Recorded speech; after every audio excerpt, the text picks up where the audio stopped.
தமிழ் முழக்க பேரவையினுடைய சான்றோர் பெருமக்களே, தமிழ் முழக்க பேரவையினுடைய நிறுவனர் ஐயா ஆவுடையப்பன் அவர்கள் உடல்நலம் குன்றி இருந்தாலும் கூட அவர்களுடைய நினைவுகள் புறம் இருக்கும். இன்றைய கூட்டத்திலே தலைமை தாங்கி சிறப்பாக நடத்தி கொண்டிருக்கின்ற தேசிய நல்லாசிரியர், எங்களுக்கெல்லாம் ஒரு வழிகாட்டி, தமிழ் முழக்க பேரவையினுடைய தலைவர் பொறுப்பிலே இருந்து மிக சிறப்பாக கூட்டத்தை நடாத்தி கொண்டிருக்கின்ற அருமை சகோதரர் நல்லாசிரியர் செல்லப்பா அவர்களே, முன்னிலை வகிக்கின்ற தொல்லியல் ஆய்வாளர் அவர்களே,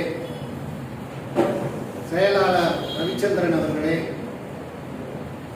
இன்றைய கூட்டத்திலே எனக்கு முன்பாக பேசிய வள்ளலாரி அருட்பாவினுடைய வள்ளலாரினுடைய அடிகளார் திரு தாயப்பன் சார் அவர்களே, எனக்கு பின்னாலே உரையாற்ற இருக்கின்ற காசு பிள்ளையை பற்றி உரையாற்ற வந்திருக்கின்ற கவிஞர் சுத்த மூர்த்தி அவர்களே, அதை போல காசு பிள்ளையினுடைய மகன் வழிப்பேரன் திரு சுப்பிரமணியம் ஐயா அவர்களே, அவர்களுடைய திருக்கரத்தால் கௌரவிக்கப்பட்டது எனக்கு கிடைத்த பெரும் பாக்கியம் என்று சொல்ல வேண்டும். ஏனென்றால் காசு பிள்ளை பற்றி அவர்கள் மிக அருமையாக சுருதமுத்தி ஒரு விரைவிலே ஒரு நூல் வெளியிட இருக்கின்றார்கள். எனக்கு நான் இன்று எடுத்துக்கொண்ட தலைப்பு, அதாவது ஒரு புகையிலை விற்கின்ற ஒரு வியாபாரி, ஒரு வணிகர் பைந்தமிழ் தொண்டராக இருந்து தமிழுக்கு தொண்டு செய்து வந்தாரே, அவரை பற்றி நான் பேச இருக்கின்றேன். உலகம் புகழும் திருக்குறளை தெருவெல்லாம் முழங்கச் செய்து அதனுடைய நுட்பத்தை நம்மால் உணரச் செய்தவர் யாரோ அவரை பற்றி நான் பேச இருக்கின்றேன். ஒரு குடும்பத்திலே 16வது குழந்தையாக பிறந்து 8 சகோதரர்கள் 7 சகோதரிகளை கொண்ட அந்த பெரிய குடும்பத்திலே 16வது குழந்தையாக அவதரித்த புகழ் பெற்றவர் யாரோ அவரை பற்றி நான் பேச இருக்கின்றேன். 5 பெண்களையும் 3 ஆண் மக்களையும் பெற்று இல்லறத்தை நல்லறமாக நடத்தி காட்டிய அந்த அறிஞரை பற்றி பேச இருக்கின்றேன். கல்விச்சாலைக்கே செல்லாமல் தனி ஒருவரிடம் இருந்து கல்வியை கற்று தமிழ் அறிஞர்களால் இருந்த தொடர்பால் தன்னுடைய தமிழை வளர்த்து கொண்டு தமிழையும் வளர்த்த ஒரு அறிஞர் பெருமானாரை பற்றி நான் பேச இருக்கின்றேன். 19வது வயதிலே நீதி கட்சியிலே சேர்ந்து 39வது வயதிலே அக்கட்சியினுடைய பொதுச் செயலாளராக மாறிய அறிஞர் பெருமகனாரை பற்றி நான் பேச இருக்கின்றேன். அது மட்டுமல்ல, 26ஆம் வயதிலே தான் செய்த அந்த தொழிலினுடைய நிமித்தம் காரணமாக தென்னிந்திய வர்த்தக சபையினுடைய தலைவர் பொறுப்பை ஏற்றி வியாபாரத்தை திறம்பட நடத்திய அந்த அறிஞர் பெருமகனாரை பற்றி பேசுகிறேன். 37வது வயதிலே திருச்சிராப்பள்ளியிலே நகராட்சி கலை வளர்க்கும் அமைப்பை ஏற்படுத்தி கிட்டத்தட்ட 20 ஆண்டுகள் முத்தமிழை வளர்த்த முத்தமிழ் காவலர் என்று பட்டம் வாங்கிய அந்த அறிஞர் பெருமகனாரை பேச இருக்கின்றேன். 480 நாட்கள், 314 ஊர்கள், 617 இந்தி எதிர்ப்பு கூட்டங்களிலே கலந்து கொண்டு மக்களை வெளிப்படைய செய்த ஒரு அறிஞர் பெருமகனாரை பற்றி பேச இருக்கின்றேன். தமிழுக்கு தொண்டு செய்ய 2000க்கும் மேற்பட்ட கட்டுரைகளையும் 24 நூல்களையும் எழுதிய அறிஞர் பெருமகனாரை பற்றி பேசுகிறேன். திருச்சி தமிழ்ச்சங்கத்திலே 1956 வழங்கிய முத்தமிழ் காவலர் என்ற பட்டத்தையும், அதைப்போல் மதுரை காமராசர் பல்கலைக்கழகம் வழங்கிய முனைவர் பட்டத்தையும் பெற்ற அறிஞர் பெருமகனாரை பற்றி பேச இருக்கின்றேன். தமிழக அரசு 1991 சித்த மருத்துவ வாரியம் என்ற ஒன்று அமைத்து அதன் தலைவர் பொறுப்பை ஏற்று சித்த மருத்துவத்தை தமிழகமெங்கும் பரப்ப செய்த அறிஞர் பெருமகனாரை பற்றி பேச இருக்கின்றேன். 5 ரூபாய் தபால் தலை ஸ்டாம்பில் இவர் முகத்தை காட்டி வெளியிட்ட தபால் துறை பெருமைப்படுத்திய அறிஞரை பற்றி பேச இருக்கின்றேன். திருச்சி மருத்துவக் கல்லூரிக்கு 1997 இவர் பெயரை வைத்து தமிழக அரசு பெருமைப்படுத்திய ஒரு அறிஞர் பெருமகனாரை பற்றி பேச இருக்கின்றேன்.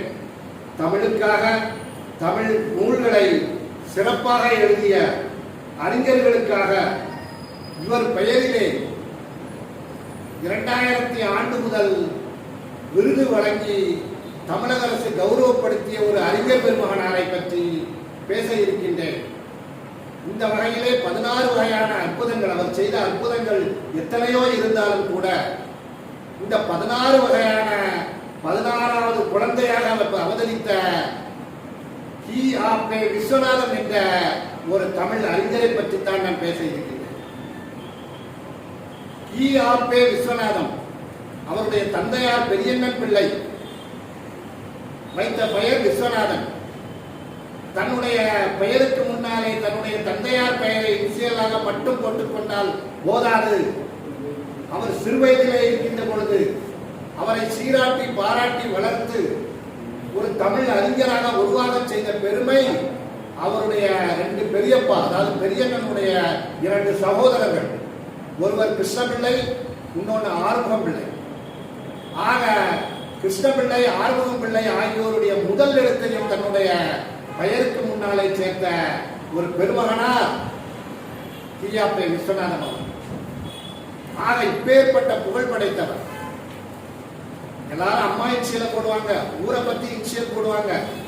ஆனா தன்னுடைய பெரியப்பாவினுடைய பெயரை இன்சியலாக போட்ட ஒரு முதல் நபர் யார் என்று சொன்னால் அவர் விஸ்வநாதன். ஆக அவர் தமிழ் வளர்த்தார். நான் விஸ்வநாதன் பற்றி சிறிதுதான் தெரியும்.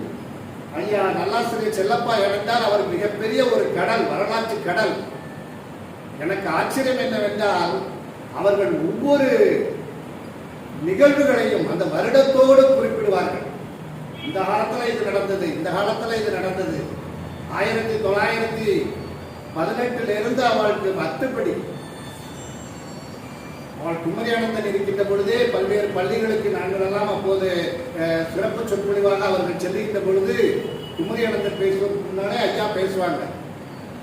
அப்போ அந்த அளவிற்கு வருடங்களையும் நபர்களையும் நிகழ்வுகளையும் எனக்கு அவர்கள்தான் கியாப்பேருடைய பல்வேறு கருத்துக்களை பற்றி எனக்கு சொன்னார்கள். அது மட்டுமல்ல, கியாப்பே அவர்கள் ஐயா சொன்னாங்க அவருடைய வளர்ச்சி கட்சி, தமிழ் வளர்ச்சி, அதெல்லாம் எல்லாருக்கும் தெரியும். 1938 இந்தி எதிர்ப்பு போராட்டத்திலே கலந்து கொண்டார். ஆனால் அவர் அப்போதே சொன்ன வார்த்தை, இப்போதும் பல அறிஞர்கள் சொல்கிறார்கள், நான் இந்தி படிக்க வேண்டாம் என்று சொல்லவில்லை, இந்தி படிப்பை கட்டாயமாக பள்ளிகளில் புகுத்தப்படுவதுதான் தவறு என்று சொல்கிறார். அதாவது ராஜாஜி ஒரு முறை சொல்லுகின்ற பொழுது தமிழ் மொழியானது வேட்டியை போல, ஹிந்தி சட்டையை போல, அந்த வேட்டிக்கு சட்டை அணிந்தால் தான் நன்றாக இருக்கும் என்று பேசினார். அப்போது உடனே விஸ்வநாதன் அவர்கள் சட்டை இல்லாமல் கூட வாழ்ந்து விடலாம், மானம் காக்கலாம், ஆனால் ஒருவர் வேட்டி இல்லாமல் மானம் காக்க முடியாது, எனவே வேட்டிதான் முக்கியம். எனவே அவர் சொல்லுகிறார் தமிழ் அழிந்து விடக்கூடாது. ஏனென்றால் அந்த காலத்திலே கிராமப்புறங்களிலும் மற்ற ஊர்களிலும் தமிழ் மொழி பிற மொழிகளாக, உங்களுக்கு சென்னை மொழியை பற்றி தெரியும், சென்னையில பேசுறவங்க பாஷைகள்லாம் புரியும். இப்பதான் கொஞ்சம் கொஞ்சமா மாறிட்டு இருக்கு. ஆனா அந்த காலத்துல தமிழ் அழிந்து விடுமோ என்ற ஒரு பயத்தினால நான் இந்திய எதிர்ப்பு போராட்டங்களிலே கலந்து கொண்டார்.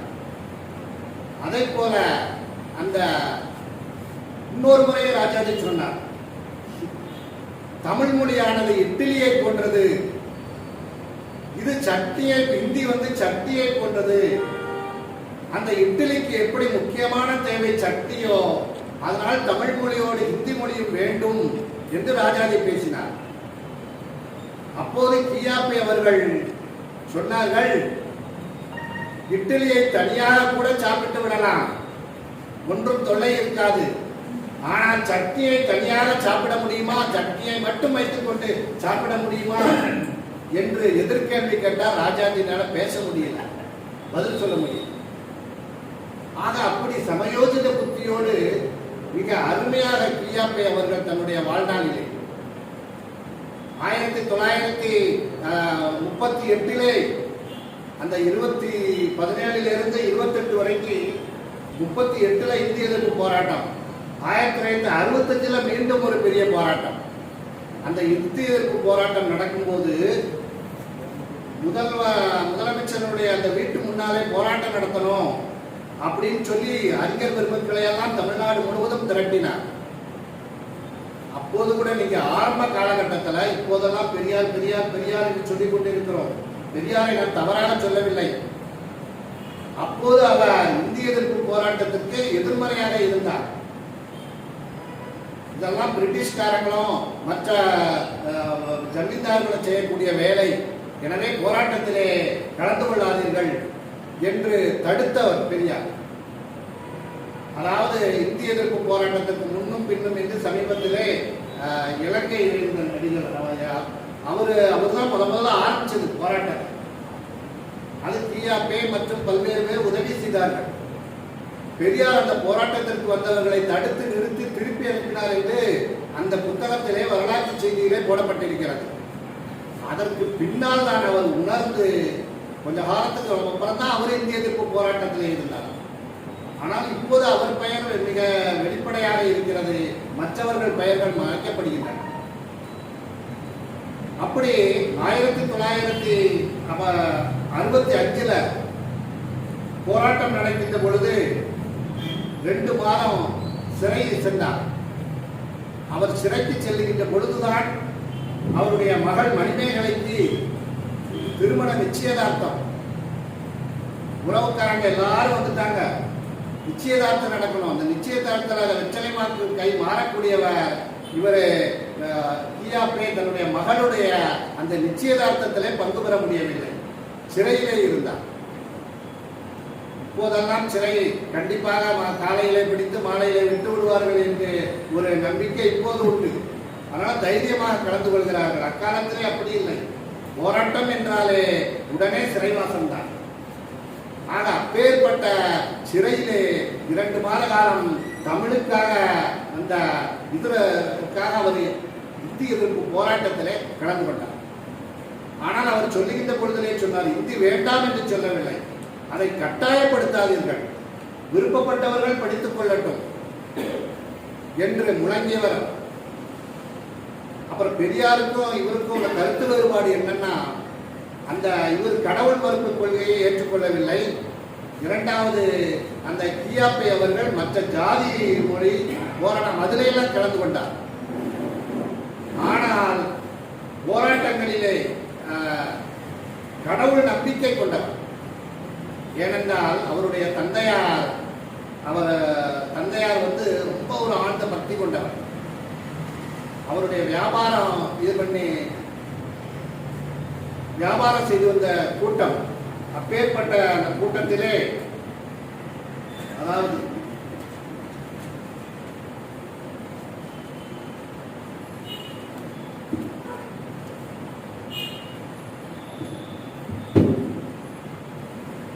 அந்த கூட்டத்திலே 1965 அவர் மகள் மணிமேகலை திருமண நிச்சயதார்த்தம், அதிலே அவர் கலந்து கொள்ள முடியாமல் சிறையிலே அடைக்கப்பட்டார். ஆக இப்படி தன்னுடைய குடும்பத்திற்காக சிறை சென்றவர் கியாப்பே அவர்கள். அதை போல பெருமை மிக்கவர் மணிமேகலை. அவருடைய மணிமேகலை திருமண நிச்சயதார்த்தத்திற்கு இவரால் செல்ல முடியாத ஒரு நிலை ஏற்பட்டது.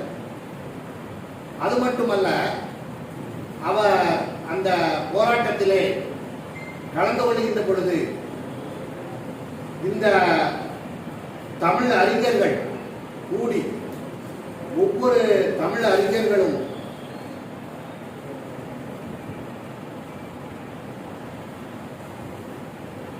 பதினாறு வயதிலே, அதாவது அவர் 16வது குழந்தையாக பிறந்தார். 16வது குழந்தையாக பிறந்தார். பள்ளிக்கு சென்றதில்லை. முத்துசாமி கோனார் என்பவரிடம்தான் தமிழ் பயின்றார். எழுத்துக்களை மனதிலே எழுதி அவ்வாறு படித்தவர். ஏனென்றால் அவர் நிறைய படித்து விட்டால் அவங்க இதாகிடுவாங்கன்ட்டு அவ அப்பா பள்ளிக்கூடத்துக்கே அனுப்பார். இவர் எல்லாம் காதினாலே கேட்ட அறிவு, காதினாலே அறிஞர் பெருமக்களை கேட்டு அவர் நிறைந்தார். அது மட்டுமல்ல, 1944 21 முதல் 37 வரை பெரிய ஜமீன்தார்களும் நிலச்சுவார்ந்தார்களும் தான் அந்த நீதி கட்சியிலே இருந்தார்கள். 44 அந்த நீதி கட்சி மாநாடு நடந்தது. அதில் இவரும் சேர்ந்த இதில் இருந்தார். இந்த போராட்டத்தில் அந்த போராட்டத்தில் இருக்கின்ற வேளையிலே அந்த 37 வரை நீதி கட்சியிலே பெரிய ஜமீன்தார்கள் நிலச்சுவார்ந்தார்கள் எல்லாம் இருந்தாங்க. ஆனால் இவர் வளர்ந்து வருகின்ற நிலையை பார்த்து ஈயாப்பே தமிழ், ஏன்னா இதில் பெரியார் கன்னடத்தை சேர்ந்தவர். அண்ணா, பெரியார் அண்ணா போன்றவர்கள்லாம் அவர்களுடைய பூர்வீகம் நம்முடைய மாநிலத்தை விட்டு வெளி மாநிலம். அதனால இவர் நீதி கட்சி மாநாடு, அந்த நீதி கட்சிக்கு அப்புறம் அதிலிருந்து தமிழர் கழகம் என்று பெயர் வைக்க வேண்டும் என்று ஏற்பாடு செய்து எல்லாம் கூட்டத்துக்கு ஏற்பாடு பண்ணியிருந்தாங்க. ஆனா ஈயாப்பே விஸ்வநாதன் அவர்களுடைய முயற்சியினாலே அந்த தமிழர் கழகம் கொண்டு வர இருந்தது. ஆனால் இவருடைய பெரியாரிடம் சில பேர் போய் சொல்லி தமிழர் கழகம் என்று வைக்க வேண்டாம் என்று, அதாவது நிலச்சுவார்ந்தார்கள் பெரியவர்களாம் அந்த இதில் இருந்ததுனால, ஆக அப்பேற்பட்ட அந்த இடத்திலே அவர் தன்னுடைய போக்கை மாற்றிக்கொண்டு, தன்னுடைய நிலையை மாற்றிக்கொண்டு பெரியாரும் அண்ணாவும் அவரும் மாற்றிவிட்டார்கள். இந்த பெயரிலே வேண்டாம் என்று தமிழர் கழகம் என்று வைக்கப்பட இருக்கின்ற பெயரைத்தான் பின்னாலே பெரியார் அவர்கள் தன்னுடைய நீதி கட்சியாக, தனி கட்சியாக உருவாக்கி இவரை ஒதுக்கினார்கள். ஆனால் தமிழுக்காக தொண்டு செய்தார். தன்னுடைய பல்வேறு பணிகளுக்கு இடையே திருக்குறளை ஆய்வு செய்தார். அவர் எழுதிய நூல்கள் ரொம்ப ஒரு சிறப்பான நூல்கள். 24 நூல்களை தமிழக அரசு பின்னாலே அரசுடைமையாக்கப்பட்டது. தமிழ் செல்வம், தமிழின் சிறப்பு, அறிவுக்கதைகள், எனது நண்பர்கள், அதே போல வள்ளுவரும் குறளும், வள்ளுவர் உலகம், திருக்குறள் கட்டுரைகள், திருக்குறளில் செயல்தரன், திருக்குறளின் புதைபொருள், மும்மணிகள், நான்மணிகள், 5 செல்வங்கள், 6 செல்வங்கள், அறிவுக்கு உணவு, தமிழ் மருந்துகள், மணமக்களுக்கு, இளங்கோவும் சிலம்பும், நல்வாழ்வுக்கு வழி, என்ன குவியல், வள்ளலாரும் அருட்பாவும், எது வியாபாரம் எது வியாபாரி, மாணவர்களுக்கு, நபிகள் நாயகம், வானொலியில் என்று அவருடைய 24 நூல்கள் தமிழக அரசு அரசுடைமையாக்கியது. அந்த வகையிலே ஈயாப்பே அவர்கள் நமக்கு மிகப்பெரிய ஒரு தொண்டு செய்திருக்கிறார்கள். அவர்கள் வளர்த்த அந்த நூல்கள் எல்லாம் நமது இப்போது அரசுடைமையாக்கப்பட்ட நமது எல்லா நூலகங்களிலும் இருக்கிறது. அதிலே அவருடைய எழுத்தாற்றலை அறியலாம். எல்லோரிடம் பழகும் பண்பு கொண்டவர். ஆக தமிழ் முத்தமிழ் காவலர் ஈயாப்பே விஸ்வநாதம் அவர்களுடைய அறிவு களஞ்சிய பெட்டகங்கள் இந்த நூல்கள் எல்லாம். இதை படித்து பார்க்கின்ற பொழுது அக்காலத்திலே அவர் எந்த முறையிலே அறிஞர் பெருமக்களிடம் பேரன்பு கொண்டவர். ஆக பின்னாலே அந்த முத்தமிழ் காவலர் என்ற ஒரு பட்டத்தை அவருக்கு கொடுத்தாங்க.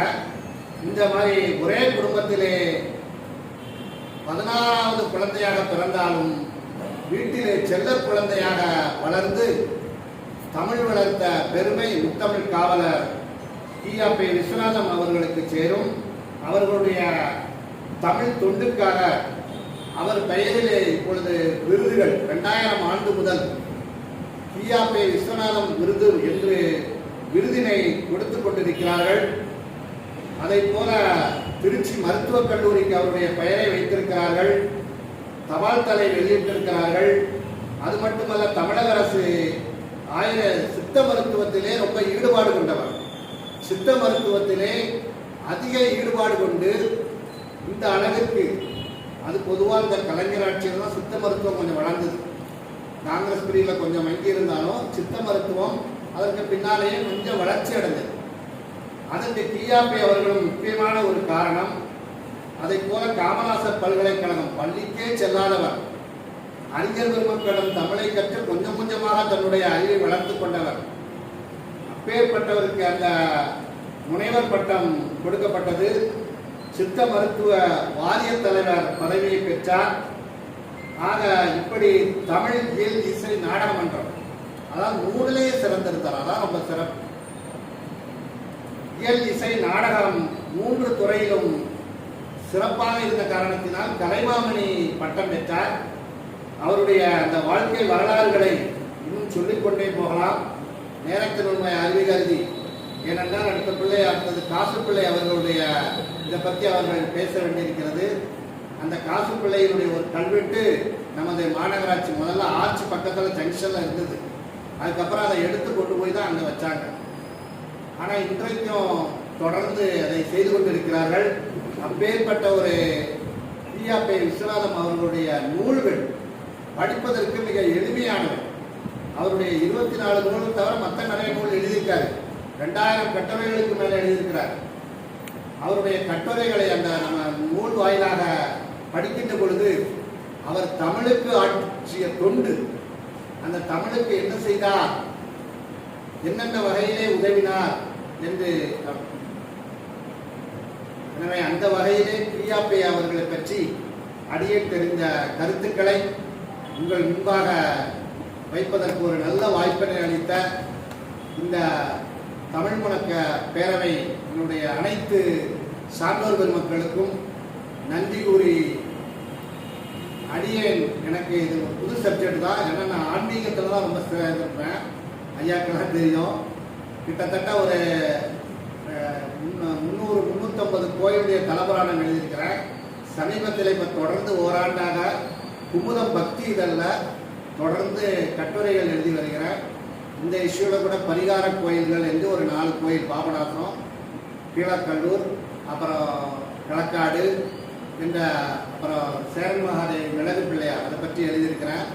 அதே மாதிரி மானூர் அம்பலவான சுவாமி கோயிலுடைய வரலாறு எழுதியிருக்கிறேன். அந்த அந்த சப்ஜெக்ட்லேருந்து கொஞ்சம் வித்தியாசமாக இருந்ததுனால அவர் ரவிச்சந்திரன் ஐயா சொன்னாங்க, சரி நம்மளால் பிடிச்சதை நம்ம குறிப்பெடுப்போம் அப்படின்னு. அது மாதிரி ஐயாட்ட கேட்டாங்க. ஐயா 5 புத்தகம் கொடுத்தாங்க. ஆனால் அது ஃபுல்லாக முழுமையாக ஓரளவு படித்தேன்.